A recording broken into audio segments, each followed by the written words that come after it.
When I discovered my wife was cheating, I thought that was rock bottom. Then I found out she was leaving our adopted daughter with a man who had a violent criminal record. Now she's fighting for custody, using my infertility against me, and I'll stop at nothing to protect my little girl. You don't know what a man is capable of until you threaten his child. My name is Michael Anderson. I'm 39 years old, and I've been a pediatrician at Lakeside Medical Center for the past 12 years. Kids and their honest hearts have always made more sense to me than most adults. Maybe that's why I missed what was happening in my own home. Stephanie and I met in college. She was studying psychology while I was grinding through med school. We fell hard and fast, married young, and had the future all mapped out. 2 kids, a house with a yard, maybe a dog. But life had other plans. After 3 years of trying to conceive and enough fertility treatments to drain our savings and our spirits, we found out the problem wasn't with Steph. It was with me. My count was too low, my motility practically non-existent. The doctor delivered this news with clinical detachment, not realizing he was dismantling my sense of self with each word. There are other options, he said, avoiding my eyes. Steph squeezed my hand that day, promising we'd figure out together. 6 months later, we were meeting with adoption agencies. That's how Emily came into our lives 4 years ago, a tiny bundle with curious eyes and a smile that could melt steel. The moment they placed her in my arms, I knew I'd move mountains for this child. DNA be damned, she was my daughter. For a while, everything seemed perfect. I'd come home from long shifts at the hospital to find Steph and Emily waiting, our little family complete. I never noticed how Steph's smile started to fade around the edges, or how her eyes would linger on fathers with their biological children at the park. The first real sign came last Thanksgiving. Steph's phone kept buzzing during dinner with my parents. She kept excusing herself, coming back with flushed cheeks and excuses about school emergencies. Steph worked as a school psychologist at Westlake Elementary, the same school where Emily would start kindergarten next year. Everything okay? I asked, passing her the mashed potatoes. Just Jason dealing with some parent issues, she replied, not meeting my eyes. You know how it gets around holidays. Jason Miller, the school principal, a guy with 2 white teeth, and the kind of confidence that always felt like a challenge. I'd met him at school functions. The way he looked at my wife should have tipped me off. Later that night, I found Steph in the bathroom, texting with the door locked. When she came out, I asked casually, Jason working late on Thanksgiving? What? Oh no. That was my mom, she answered too quickly. I nodded and let it go. Another red flag ignored.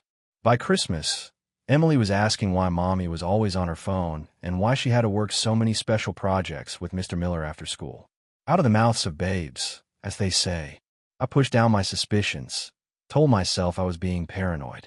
I doubled down on being the perfect husband instead, cooked more dinners, took over most of Emily's bedtime routine, surprised Steph with weekend getaways. Looking back, I was trying to compensate for what I couldn't give her naturally, a biological child. What I didn't realize was that I was fighting a battle that was already lost. My wife had found someone else to make her feel whole, and I was just the guy keeping the lights on. I'm not the type of man who jumps to conclusions. As a doctor, I've learned to gather evidence, analyze symptoms, and make careful diagnoses. So when it came to my marriage, I tried to be rational despite the growing knot in my stomach. It was a Tuesday in February when my suspicions became impossible to ignore. Steph had told me she was staying late for a parent-teacher conference. I'd picked up Emily from daycare, made dinner, and was helping her build a tower of blocks when my phone buzzed. Dr. Anderson, I answered automatically. Mike, it's Carol from the front office. Carol had been the school secretary for 20 years. Is Stephanie feeling better? We missed her at the staff meeting today. My hand froze on the block I was placing. She wasn't at work. There was an awkward pause. Oh no. She called in sick this morning. I just assumed. I'm sorry to bother you. I kept my voice steady, aware of Emily watching me. No problem. Thanks for checking in. After hanging up, I texted Steph casually. How was the conference? 3 dots appeared immediately. Fine. Difficult parents, but we figured it out. On my way home now. The lie landed like a punch to the gut. I looked at Emily, innocently stacking her blocks, unaware that her world might be about to change. I wouldn't confront Steph without proof. I wouldn't risk Emily's stability on suspicions alone. The next morning, I dropped Emily at daycare earlier than usual and drove back home, parking down the street. I told the hospital I'd be late. At 8:45, Steph's car backed out of the garage. Instead of turning left toward Westlake Elementary, she turned right. I followed her at a distance, my hands tied on the wheel. She drove to the Sunset Motel on the edge of town, a place no one goes for the continental breakfast. 5 minutes later, a black Audi pulled in. Jason Miller stepped out, looking around briefly before knocking on room 118. My stomach turned to ice when the door opened, and Steph pulled him inside by his tie. I sat there for almost an hour, engine off, watching the door. Part of me wanted to storm in there, to confront them both. But the doctor in me, the part that knew about remaining calm in crises, kept me rooted to the spot. When they finally emerged, Steph was smoothing down her skirt.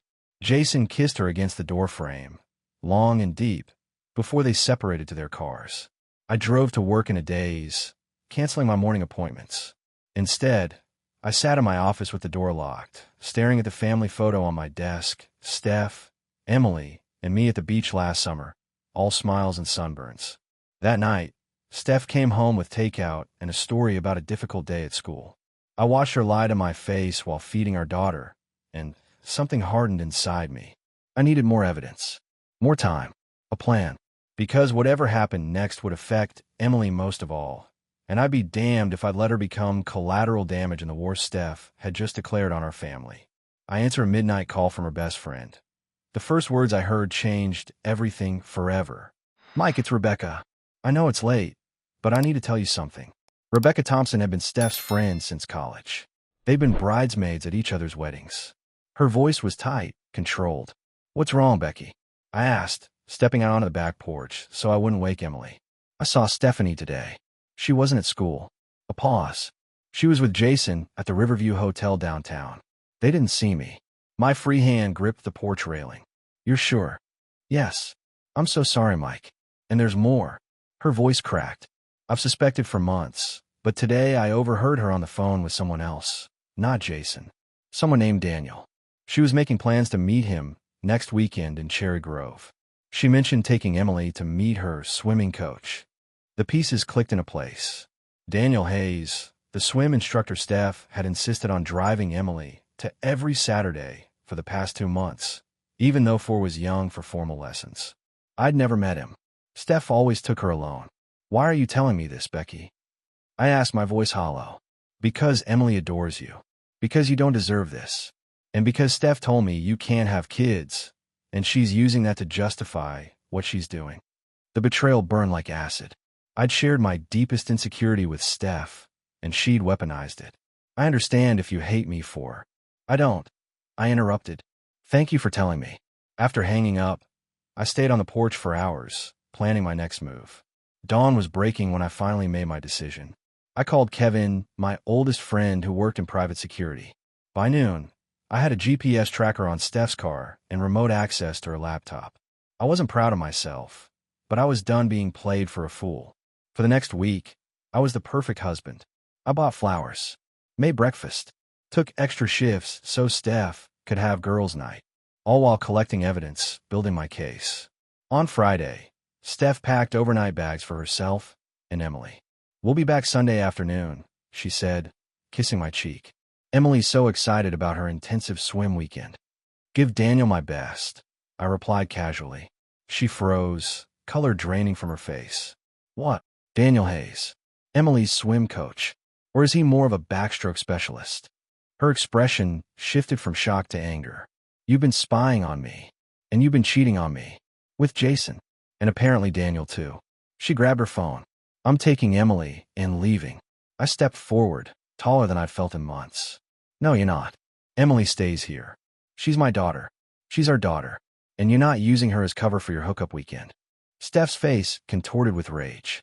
"This is why I needed someone else. You're not even a real man. You can't even father a child." The words were meant to wound, but I'd been expecting them.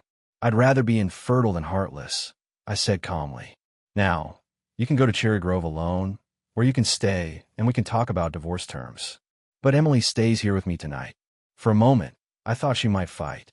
Instead, she grabbed her keys and stormed out, slamming the door behind her. Emily appeared in the hallway, clutching her teddy bear. "Daddy? Where's Mommy going?" I knelt down and held her close. "Mommy needed some time alone. It's just you and me this weekend, kiddo." Morning found me making Mickey Mouse pancakes while Emily chatted about her toys. I hadn't slept, but I'd made decisions. By 9 a.m., I'd called 3 divorce attorneys and scheduled consultations with each. By noon, I'd moved half our savings to a separate account. Steph hadn't come home or called to check on Emily. Her location tracker showed she'd gone to Cherry Grove anyway, to Daniel's condo by the lake. I hadn't expected her to choose me, but I'd thought she might choose Emily. Kevin arrived after lunch with a computer specialist who swept my house for spyware and secure my devices. Then we changed the locks, not to keep Steph out completely, but to control when she could enter. "You've got a battle ahead," Kevin warned, nursing a coffee at my kitchen table while Emily napped. "You need to think 3 steps ahead." I nodded, sliding a folder across to him. "I've printed everything: text messages, hotel receipts, location data. I need more on Daniel Hayes." Kevin raised an eyebrow. "You're sure? I need to know if he's married, if he has a history, if Emily's been safe with him." The background check on Daniel revealed he was divorced with a restraining order from his ex-wife. That discovery sent ice through my veins. I trusted Steph with our daughter's safety, and she'd put her with a man who had a history of violence. I called my attorney immediately. By evening, I had emergency custody paperwork filed. When Steph finally called at 7 p.m., I was calm. "Emily's fine. She's having dinner." "I'm coming home tomorrow," she said, her voice artificially bright. "I've been thinking about what you said. I'm sure Daniel gave you a lot to think about." Silence. "Then, I made a mistake, Mike. We can work through this. Did you know Daniel has a restraining order against him? That his ex-wife filed domestic violence charges." More silence. "You left our daughter with a man you barely know, who has a history of violence. Also, you could, what? Feel desired? Get back at me for something I can't control." "It wasn't like that," she whispered. "Come home tomorrow," I said evenly. "We'll talk then. With our lawyers." I hung up before she could respond and went to help Emily build a pillow fort in the living room.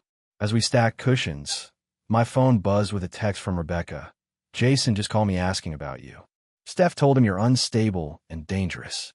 Be careful." So that was her play. Paint me as the villain.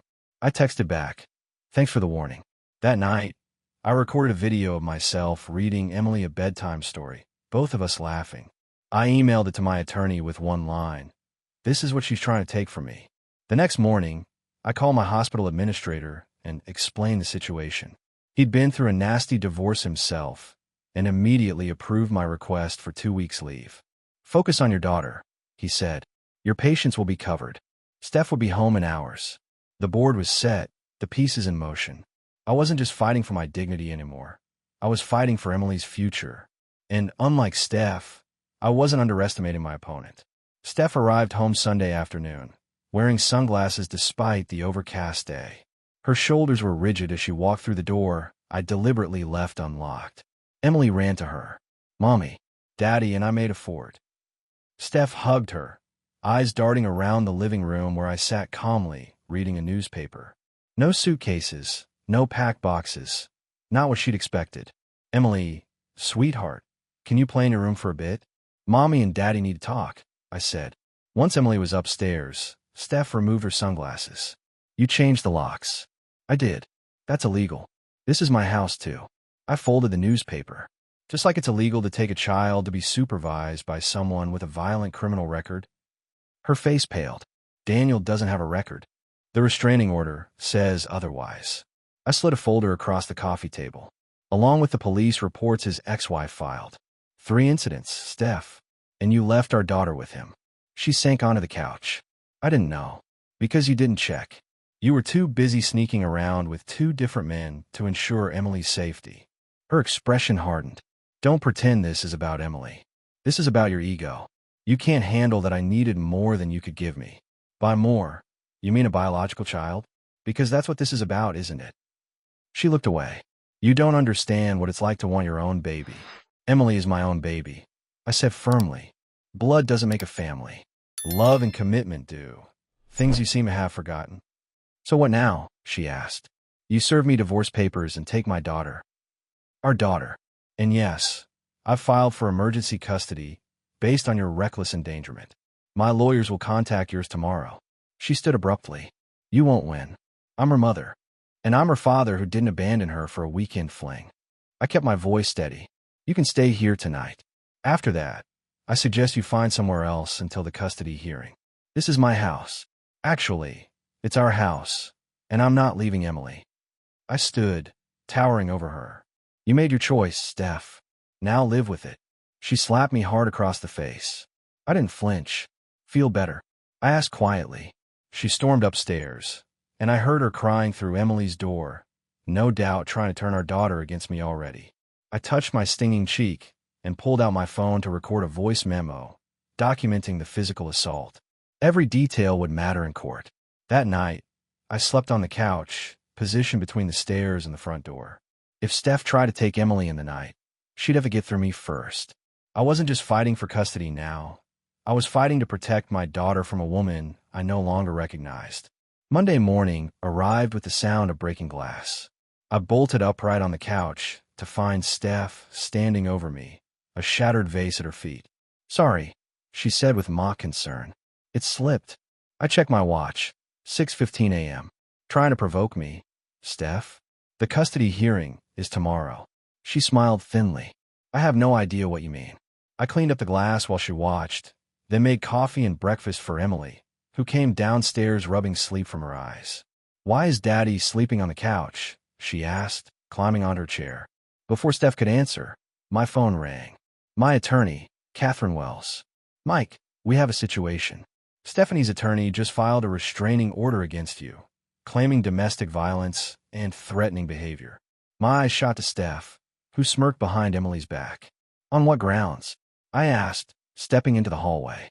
She claims you grabbed her arm last night and threatened to take Emily away forever. My recording of her slapping me suddenly seemed insufficient. That's a lie.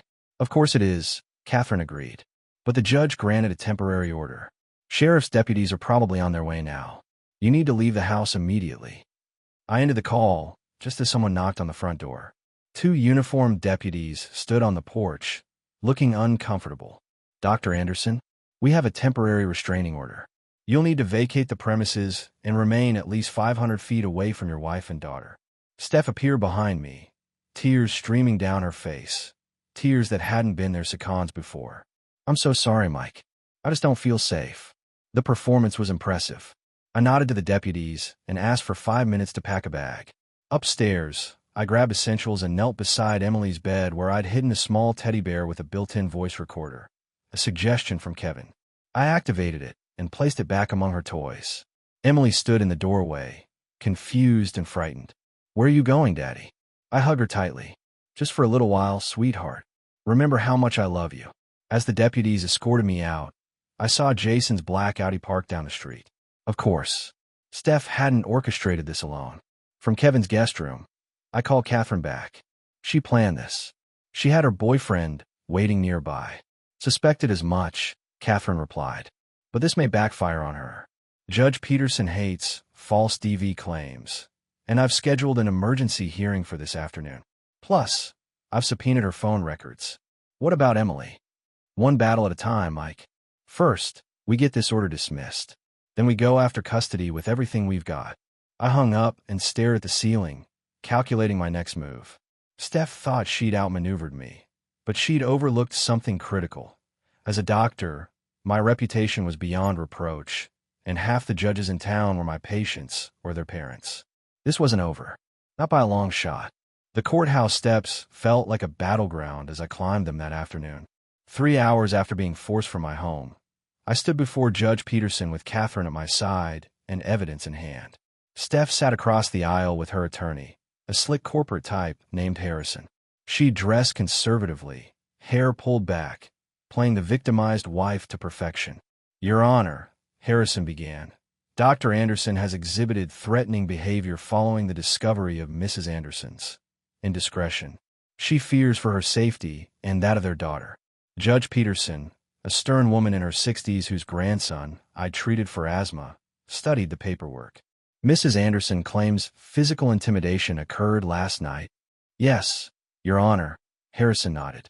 He grabbed her arm forcefully and made threats. Catherine stood. Your Honor, we have evidence disproving these claims. She played my recording from last night, capturing Steph's slap and her angry words. The judge's expression hardened. Mr. Harrison, this directly contradicts your client's sworn statement. Steph whispered frantically to her lawyer, who cleared his throat. My client was understandably emotional. Your Honor, Catherine interrupted, we also have evidence Mrs. Anderson left their 4-year-old daughter with a man who has a documented history of domestic violence.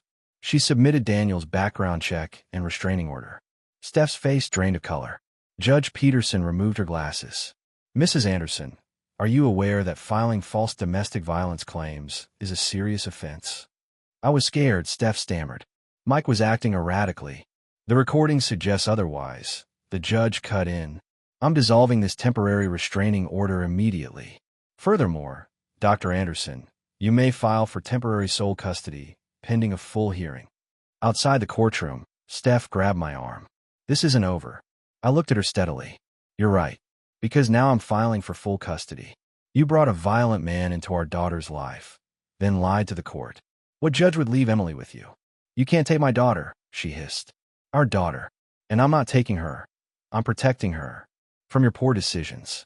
Kevin was waiting with his truck to drive me home. As we pulled away, I saw Jason approaching Steph, his face tight with concern. Apparently, her perfect lover was having second thoughts now that things were getting messy. You handled that like a pro, Kevin remarked. I watched the courthouse shrink in the side mirror. I didn't have a choice. When it comes to Emily, I'll do whatever it takes. That evening, I returned home with a sheriff's deputy to enforce the judge's new order. Steph glared from the kitchen as I walked in, but said nothing. Emily ran to me, wrapping her arms around my legs. Daddy's home for good, I told her, meeting Steph's gaze over our daughter's head. The battle was far from over, but today's victory had shifted the momentum in my favor. The custody hearing was scheduled for the following week, but Steph launched her counterattack immediately on social media. Posts about surviving toxic relationships and vague references to protecting my child from emotional abuse flooded her accounts. She's trying to control the narrative, Rebecca warned, showing me the posts during our coffee meeting. People are taking sides. I'd expected this. Steph had always cultivated her image carefully, the devoted school psychologist, the perfect mom. Now she was weaponizing that reputation against me. Let her post, I said. The judge will see the evidence, not her Instagram captions. But privately I worried. Public opinion mattered, especially in a small community where Emily would grow up. I couldn't let Steph paint me as the villain in my daughter's story. That afternoon, I received a call from Dr. Linden, the hospital administrator. Mike, we've received some concerning reports from a parent. Claims you've been distracted, potentially impaired during consultations. My blood ran cold. That's absurd. Who made these claims? Anonymous complaint. But given the circumstances with your personal life, perhaps a brief leave. James, I interrupted, using his first name deliberately. My personal life hasn't affected my work. This is Stephanie trying to damage my career because I filed for custody. Silence, then. I suspected as much. Document everything, Mike. These types of accusations can escalate. After hanging up, I drove to Emily's daycare to discover Steph had tried to pick her up early, claiming a family emergency. Thankfully, the staff had followed the temporary custody order and refused. That evening, I found Jason's car parked outside our house. Rather than avoiding confrontation, I walked straight in the front door. Jason sat at my kitchen table, Steph beside him with red-rimmed eyes. Dr. Anderson, he said stiffly, rising halfway. That's my chair, I responded calmly. And this is still my house. Steph touched his arm. Jason's here as my support person. Really? Is he supporting your false DV claim? Your attempts to sabotage my career? Or maybe he's advising you on unauthorized daycare pickups? Jason shifted uncomfortably. Look, I'm not here to escalate things. Then why are you here? Because if you're planning to be around my daughter, I'd like to run a background check on you too. His face reddened. This situation is between you and Stephanie. It wasn't between us when you were meeting my wife in hotel rooms. I replied evenly. But you're right about one thing. Emily's custody is between Steph and me. So I suggest you leave my house while I discuss matters with my wife. To my mild surprise, Jason gathered his coat. Call me later, he murmured to Steph. After the door closed, Steph glared at me. Happy now? Trying to run off every man in my life. Not every man, just the ones who pose a risk to our daughter. I maintained my composure, knowing Emily might hear us. And falsely attacking my professional reputation? That's a new low even for you. She looked away. I didn't file any complaint. Then who did? Jason? Or are you going to blame Daniel next? For the first time, I saw uncertainty in her eyes. The battle was escalating beyond her control, and she knew it. The week before the custody hearing brought unexpected developments. Jason stopped appearing at our house, and Steph grew increasingly agitated. Her social media campaign paused abruptly. My attorney called on Wednesday morning. Mike, we've received an interesting email from Jason Miller. What does he want? I asked, stepping away from Emily's breakfast table. To provide testimony about Steph's relationship with Daniel Hayes. Jason, it turned out, had discovered Steph's other relationship accidentally. When confronted, she'd admitted to seeing Daniel for months, often with Emily present. Jason, believing he was her only indiscretion, was furious at being played. Hell hath no fury like a side piece scorned, Kevin remarked when I told him. That afternoon, Rebecca forwarded screenshots of conversations between Steph and Daniel discussing their future together, once Emily's custody was settled. He's encouraging her to fight dirty, Rebecca explained. Promises he'll take care of you both once she gets primary custody. The final piece fell into place when Emily's teddy bear recorder captured a damning conversation. Steph on the phone with Daniel. No, she doesn't suspect anything. Once I get custody, we'll relocate. Mike won't be able to fight across state lines. The restraining order failed, but I've got other options. I submitted everything to Catherine, who filed an emergency motion with the court. The judge ordered all parties to appear the following morning. Steph arrived with a new attorney, looking confused when she saw Jason sitting on my side of the courtroom. When the recording played, her face crumpled. Mrs. Anderson, Judge Peterson said gravely, this court takes attempted parental alienation and flight risk very seriously.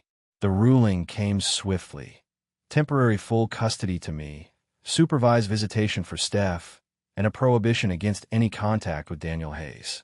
Outside the courtroom, Steph approached me, tears streaming down her face. You've taken everything from me. No, I replied quietly. You gambled everything on a man with a violent past and lost. Emily deserves better than that. I walked away, leaving her standing alone on the courthouse steps. The war wasn't over. There would be more hearings, evaluations, and battles ahead. But for the first time since this began, I felt certain I could protect Emily from the storm her mother had created. That night, I built a blanket for her in the living room, and Emily and I ate ice cream inside it, giggling as we made up stories about princess dragons. Looking at her innocent smile, I knew every fight had been worth it. 6 months passed. Autumn turned to winter, then spring bloomed again. The final custody hearing arrived on a bright May morning. Steph sat across the courtroom, subdued. Her relationship with Daniel had ended dramatically when he violated his restraining order from his ex-wife. Jason had transferred to another school district. Her carefully constructed alternatives had collapsed. The judge reviewed the evidence one final time. The psychological evaluations, the parenting assessments, Emily's therapist recommendations. The court awards primary physical and legal custody to Dr. Michael Anderson, with standard visitation rights to Stephanie Anderson, subject to continued therapy and parenting classes. It wasn't the total victory I'd once imagined. Steph would still be part of Emily's life, as she should be, but Emily's home would be with me, her safety and stability protected. Outside the courthouse, Steph approached hesitantly. I know I messed up, Mike. Yes, you did. I saw no point in sugarcoating it. I was so fixated on what I thought I needed, a biological child, validation from other men, that I risked losing the daughter we already had. Her eyes filled with tears. I'll never forgive myself for that. Emily will forgive you, I said. Kids are resilient. Just be consistent from now on. She nodded. And you? Will you ever forgive me? I considered her question seriously. I don't know, but I'll work with you for Emily's sake. 2 weeks later, I bought a new house closer to the hospital, a fresh start for Emily and me. A tree house in the backyard, purple walls in her bedroom, and a stable routine. Rebecca came over to help us unpack, bringing dinner, and staying to watch a movie with Emily. You did it, she said after Emily went to bed. You fought for her and won. Not without help, I acknowledged. I'll never forget that midnight call. She smiled. That's what friends are for. As I walked her to the door, she hesitated. Maybe when things settle down. I nodded, understanding her unspoken suggestion. Maybe, one step at a time. That night, I tucked Emily in her new bed, surrounded by her favorite stuffed animals. Daddy, are we going to be okay? She asked sleepily. I smoothed her hair and smiled. We already are, sweetheart. Sometimes the hardest battles leave the deepest scars. But watching my daughter sleeping peacefully, I knew with absolute certainty, some things are worth fighting for, no matter the cost.